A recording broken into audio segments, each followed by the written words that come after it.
প্রিয় দর্শক, আপনাদের প্রত্যেককে শুভেচ্ছা জানিয়ে শুরু করছি এনটিভির প্রতিদিনকার আয়োজন স্বাস্থ্য প্রতিদিন। আজ আপনাদের সঙ্গে আছি আমি ডাক্তার সাখাওয়াত হোসেন। প্রিয় দর্শক, আজকের এই অনুষ্ঠানে আমরা আলোচনা করব মুখের ক্যান্সার বা ওরাল ক্যান্সার নিয়ে। এ বিষয়ে কথা বলবার জন্য আমাদের সঙ্গে স্টুডিওতে উপস্থিত আছেন দেশের একজন খ্যাতনামা ওরাল অ্যান্ড ম্যাক্সিলোফেশিয়াল সার্জন। চলুন দর্শক, অনুষ্ঠানের শুরুতেই আমরা পরিচিত হয়ে নেই আমাদের আজকের অতিথির সঙ্গে। ডাক্তার মতিউর রহমান মোল্লা 1954 সালের জুলাইয়ে দিনাজপুরে জন্মগ্রহণ করেন। তিনি 1978 সালে ঢাকা ডেন্টাল কলেজ থেকে বিডিএস ডিগ্রি অর্জন করেন। এরপর তিনি চিকিৎসা বিজ্ঞানে উচ্চতর পিএইচডি ডিগ্রি লাভ করেন। বর্তমানে তিনি আনোয়ার খান মডার্ন মেডিকেল কলেজের ওরাল অ্যান্ড ম্যাক্সিলোফেশিয়াল সার্জারি বিভাগের বিভাগীয় প্রধান হিসেবে কর্মরত আছেন। স্যার, আপনাকে আমন্ত্রণ জানাচ্ছি আমাদের। আপনাকেও ধন্যবাদ আমাকে আমন্ত্রণ জানানোর জন্য। স্যার, এই যে ওরাল ক্যান্সার বাংলাদেশে আমরা জানি এর ইনসিডেন্স রেট অনেক হাই, এবং আপনি দীর্ঘদিন থেকে ফিল্ডে কাজ করছেন এবং ওরাল ক্যান্সারের সার্জারিতে আপনি বাংলাদেশে পায়োনিয়ারদের একজন পায়োনিয়ার। তো আপনার অভিজ্ঞতা থেকে আপনি বলবেন কি যে বাংলাদেশে ওরাল ক্যান্সারের ইনসিডেন্স রেট কেমন এবং রোগীরা সাধারণত ক্যান্সারের কোন পর্যায়ে চিকিৎসকের কাছে আসে? ধন্যবাদ। ওরাল ক্যান্সার বা মুখগহ্বরের ক্যান্সার আসলে আমাদের দেশে একটা ট্রিমেন্ডাস প্রবলেম। আপনি জেনে থাকবেন যে প্রায় রোগী আমাদের কাছে আসছে মুখ দেখাতে, পরীক্ষা করার জন্য। তাদের মুখে দেখাতে সাদা ঘা থাকে প্রথম দিকে, পরের দিকে বিভিন্ন রকম ঘা বিভিন্ন রকম জায়গায়, যেমন জিহ্বা, তালুতে, গলায়, গালে বিভিন্ন জায়গায় থাকে এবং সেটা ক্রমান্বয়ে বড় হতে থাকে। এমনি হিস্ট্রি প্রায় দেখা যায় তারা বিভিন্ন তামাকজাত দ্রব্য যেমন গুল, জর্দা, পান, সুপারি অথবা সিগারেট এগুলো নেওয়ার অভ্যেস তাদের থাকে। তো এইগুলো রোগী সাধারণত দেখা যায় প্রথম দিকে এরা যেহেতু বোঝে না বলে মনে করে সাধারণ কোনো ব্যাপার একটা গুরুত্ব দিতে চায় না। চিকিৎসা ভিটামিন খায়, অ্যান্টিবায়োটিক খেয়ে কিছু হয় না। সেই জন্য ক্রমান্বয়ে যেটা বড় হয়ে যেন ঘাটা বড় হয়ে ছড়িয়ে যায়, তার মানে আমি সেই অবস্থা বলবো অ্যাডভান্স ওরাল কার্সিনোমা বা ক্যান্সার বলবো। সেই অবস্থায় রোগীটার অবস্থা বেশ খারাপ থাকে, বিভিন্ন গ্রন্থিতে ছড়িয়ে পড়ে এবং সেই অবস্থা সাধারণত রোগীগুলো গ্রাম থেকে আমাদের কাছে আসে। আমাদের দেশে ওরাল ক্যান্সার রোগীর ইনসিডেন্স রেট ওই অর্থে পরিসংখ্যান না থাকলেও কিছু কিছু গবেষণা হয়েছে, বা ইন্ডিয়া বা পার্শ্ববর্তী দেশ এই সাবকন্টিনেন্টে একই ধরনের, সেই বিবেচনার হার কেমন? এর মোটামুটি 25 থেকে 35% পর্যন্ত বলা হচ্ছে। তার মানে আমরা এর মানে কি? মানে হচ্ছে একটা বডিকে যদি আমরা 100 ভাগ ধরি, তার 25 ভাগ হবে মুখের ক্যান্সার। মানে মানুষের দেহে যত রকমের ক্যান্সার হয় তার মধ্যে শতকরা প্রায় 25 ভাগ দখল করে আছে মুখের ক্যান্সার। তো এই অঞ্চলে যে এত ইনসিডেন্স রেট এত হাই বললেন স্যার, এটি কি ইউরোপ, আমেরিকা, অন্যান্য জায়গায় একই রকম না আমাদের বেশি? আমাদের ইউরোপে যেমন এই সমস্ত অভ্যাস থেকে দূরে থাকে বলে, যদিও এখানে অ্যালকোহলের অভ্যাস আছে, কিন্তু সেইখানে দেখা যাচ্ছে যে তামাক জাতীয় দ্রব্যাদির অভ্যাস খুব কম। সাধারণত তাদের ইনসিডেন্স রেট অনলি 5 to 7% বা ম্যাক্সিমাম 10%। আমাদের এখানে 25 থেকে ইন্ডিয়া এবং অন্য জায়গায় 30%, 35% থাকে। আপনি বলছিলেন যে একজন মানুষের মুখে ঘা হলে গুরুত্ব দেয় না, সেই জন্য আসতে দেরি করে। এটার অন্য কোনো লক্ষণ কি আর দেখা যায়? হ্যাঁ, যেমন একটা রোগী যখন এরকম মানে বড় হচ্ছে, সে খেতে পারছে না, তার থেকে রক্তক্ষরণ হচ্ছে এবং কী হবে, তাতে আস্তে আস্তে শরীরটা দুর্বল হবে এবং উইক হবে, অ্যানিমিয়া হবে, শরীরটা ওজন কমে যাবে এবং কোনো কিছুতেই ভালো লাগবে না। এবং এ থেকে কী হচ্ছে আলটিমেটলি, যেমন জিহ্বার ক্যান্সার যদি হয়ে থাকে, সেখান থেকে ছড়িয়ে পেরিঅস্টিয়াম দিয়ে বোনে যায়, বোন থেকে আলটিমেটলি যাবে আপনার যেটা ফ্লোর অফ দ্য মাউথে যাবে এবং সেখান থেকে লিম্ফ চ্যানেল দিয়ে লালা গ্রন্থি গ্রন্থি চলে যাবে, যেটাকে লিম্ফ নোড বলে থাকি। এবং মাঝে মধ্যে রক্তনালী দিয়ে দূরের কোনো ডিস্টেন্ট অর্গান যেমন লাংস, লিভারে যেতে পারে। অতএব এইরকম অবস্থা হলে রোগীর কিন্তু অবস্থা সত্যি সত্যি মরণাপন্ন হয়ে যায়। অতএব আমাদের দুঃখজনক হলো সত্য, এই দেশে এত পপুলেশন, এত ইনসিডেন্ট রেট, আর বেশিরভাগই ক্ষেত্রে আসতেছে কি অ্যাডভান্স কার্সিনোমা। এই জন্য আমাদের হিমশিম খেতে হয় চিকিৎসা করার জন্য। অথচ আমার দেশের তুলনায় মাত্র কয়েকশো সার্জন রয়ে গেছে। অন্যদিকে আমাদের রেডিওথেরাপি, যেটা আর একটা সাপোর্টিভ ট্রিটমেন্ট যেটা দরকার হয়, বা কিমোথেরাপির, সে সময় সেন্টার খুব কম। যার ফলে আমরা যদি এই সমস্ত, এই যে আজকে যেমন টিভির প্রোগ্রামটা হচ্ছে, এর মাধ্যমে যদি লোকজনকে অ্যাওয়্যার করতে পারি, তাহলে হয়তো বা তারা যদি এই সমস্ত জিনিসটুকু অভ্যাস থাকে, তামাক জাতীয় জিনিস থেকে দূরে থাকে, তাহলে হয়তো প্রিভেনশনটা বেশি হবে। তাহলে হয়তো একটা দিন সুদিন আসবে। নাহলে যে এই যে দিন দিন বাড়ছে, এবং আপনি দেখবেন রাস্তার যে কোনো জায়গায় একটা কোনায় ছোট্ট একটা বাক্সে একটা পান দোকান, সিগারেটস এবং চা খাচ্ছে আমাদের ইয়াং ছেলেপেলেরা। সেই জন্য ইনসিডেন্টেস আগে যেমন বলা হতো 40-50 বা উপরে, এখন দেখা যাচ্ছে 20-25 বছর বয়সী ছেলেমেয়েদের মুখে ঘা হচ্ছে। অতএব এই যে একটা ভয়াবহ অবস্থা, এর থেকে আসলে পরিত্রাণ হওয়া দরকার। মানে আমাদের শুধু চিকিৎসার উপর নির্ভর করলে হবে না, আপনি যেটা বলছিলেন আমাদের স্কিল ম্যান পাওয়ারও কম, ফ্যাসিলিটিসও কম, তো প্রতিরোধের দিকে মনোযোগ দিতে হবে। অবশ্যই। কিন্তু প্রতিরোধের মনোযোগ দিচ্ছি আমরা প্রচার করছি, মানুষ সচেতন হচ্ছে, তারপরেও তো অনেকে আক্রান্ত হচ্ছেন। আক্রান্ত হয়ে গেলে যেটা আপনি বলছিলেন চিকিৎসা সম্পর্কে কিছু অলরেডি বলেছেন, চিকিৎসার কি কি অপশন আছে? হ্যাঁ, আমাদের প্রথম যদি আক্রান্ত হয়ে যায়, যখন আমরা দেখি যারা ক্লিনিশিয়ান বা সার্জন যেমন ম্যাক্সিলোফেশিয়াল, ইএনটি, এটা দেখলে মোটামুটি বুঝতে পারে এটা হয়তো বা ক্যান্সারের দিকে যাচ্ছে। তখন এটাকে কনফার্ম করার জন্য আমরা যেটা করব, একটু টিস্যু নিয়ে পরীক্ষা করব, যেটাকে বলবো বায়োপসি বা হিস্টোপ্যাথোলজিক্যাল এক্সামিনেশন। এটা করলে আমরা কনফার্ম হয়ে যাব, এবং সেই ক্ষেত্রে তার পরবর্তীতে আমাদের কি লাগবে, যে এটা অন্য কোনো জায়গায় ছড়িয়ে গেছে কিনা সারা শরীর জুড়ে বিভিন্ন পরীক্ষা করতে হয়, সিটি স্ক্যান, এমআরআই করতে হয়, চেস্ট এক্সরে করতে হয়, আলট্রাসোনোগ্রাউন্ড করতে হবে, অথবা বোন স্ক্যান করে দেখতে হবে। অতএব এই যে কোথায় কোথায় ছড়িয়েছে বা এখানে লোকালাইজ আছে কিনা, এটার উপর নির্ভর করে আমাদের চিকিৎসা ব্যবস্থা ঠিক করতে হবে। এবং এখানে আরেকটা কথা বলতে চাই আমি, যে আজকাল বিশেষ করে অ্যাডভান্স কার্সিনোমাতে আমরা টিম অ্যাপ্রোচে কাজ করলে রোগীকে অনেক ভালোভাবে সাহায্য করা যায়, সাকসেস রেট অনেক বেশি হবে, ভালো হবে।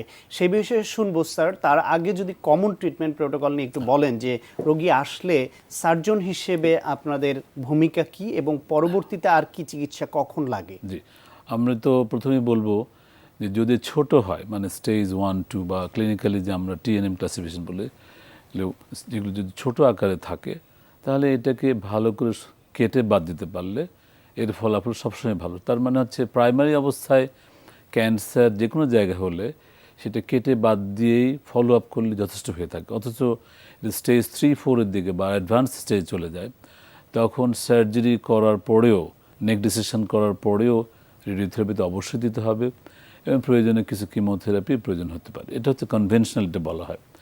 কিন্তু যদি খুব বেশি অ্যাডভান্স কার্সিনোমা হয়ে থাকে, যেমন একটা আমরা ধরি যে গাল থেকে চোয়ালে গেছে, লিম্ফ নোডে গেছে, সেই ক্ষেত্রে কিন্তু এই সিম্পল চিকিৎসা দিয়ে অনেক সময় হয় না।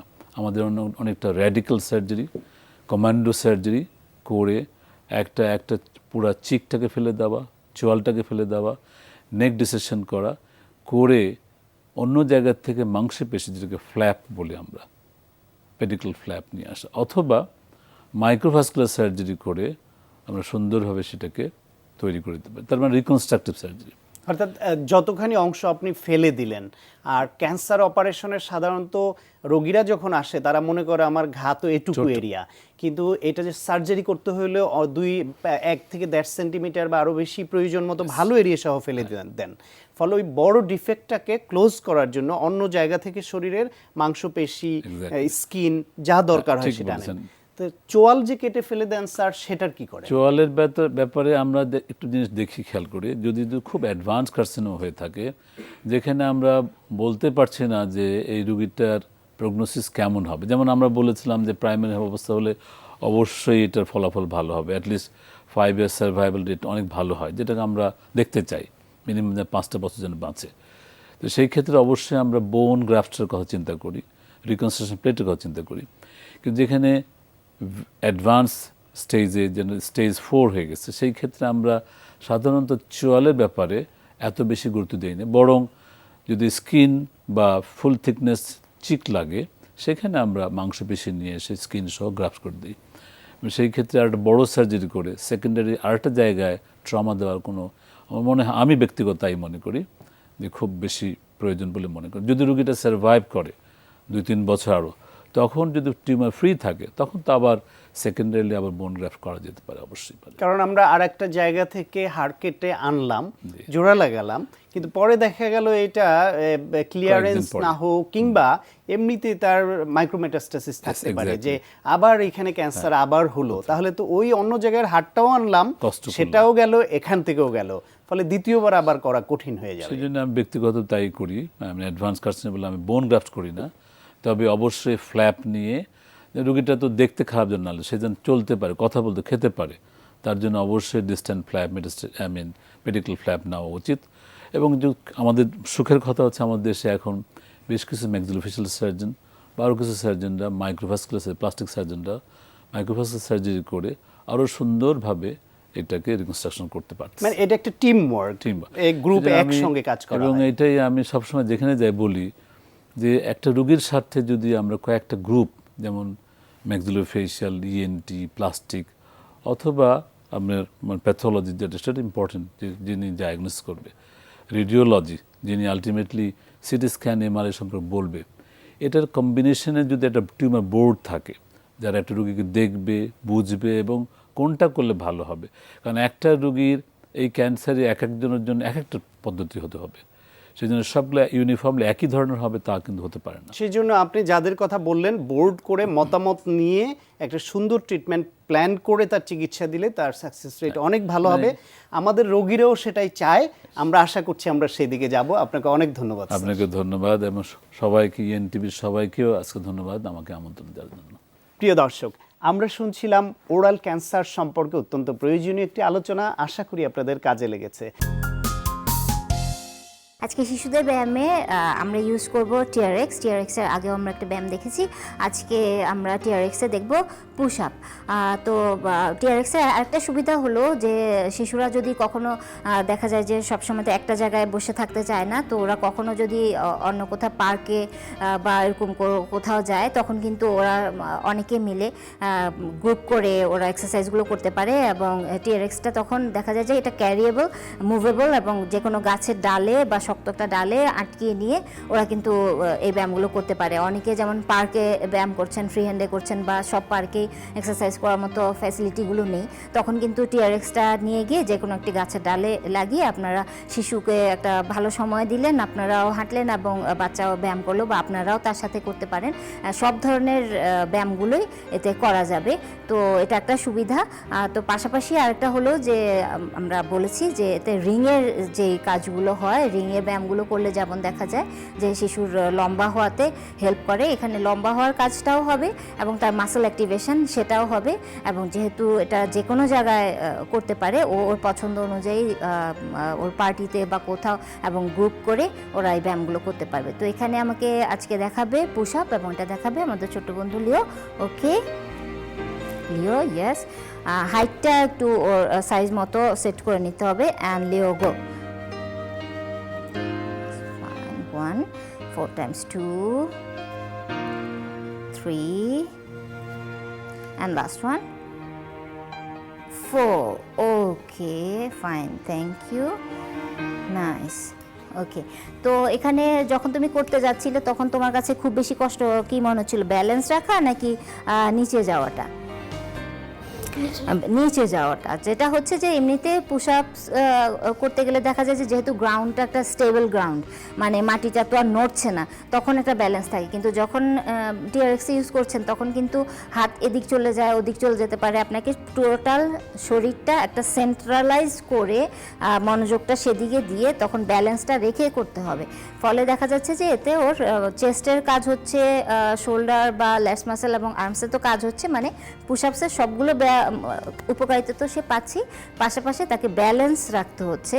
ফলে তার শরীরের কোরটাও তার সাথে অ্যাক্টিভেটেড হচ্ছে এবং মনোযোগটাও তার সাথে দিতে হচ্ছে।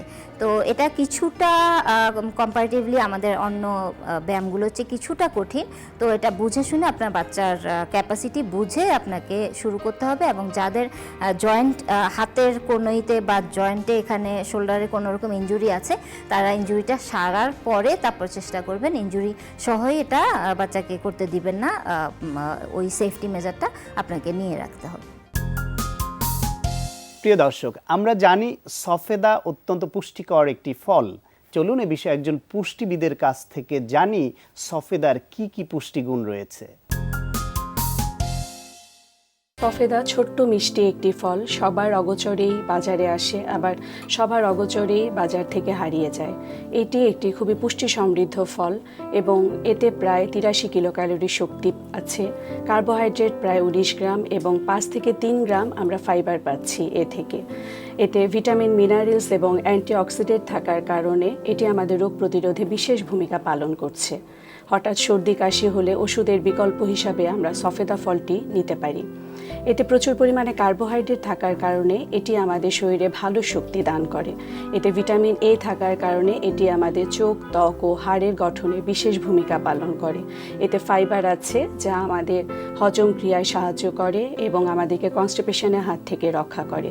ফুসফুস, কিডনি ভালো রাখতে সফেদার জুড়ি নেই এবং আমাদের শরীরের কোলেস্টেরলের মাত্রা নিয়ন্ত্রণ করে আমাদের হার্টকে ভালো রাখে।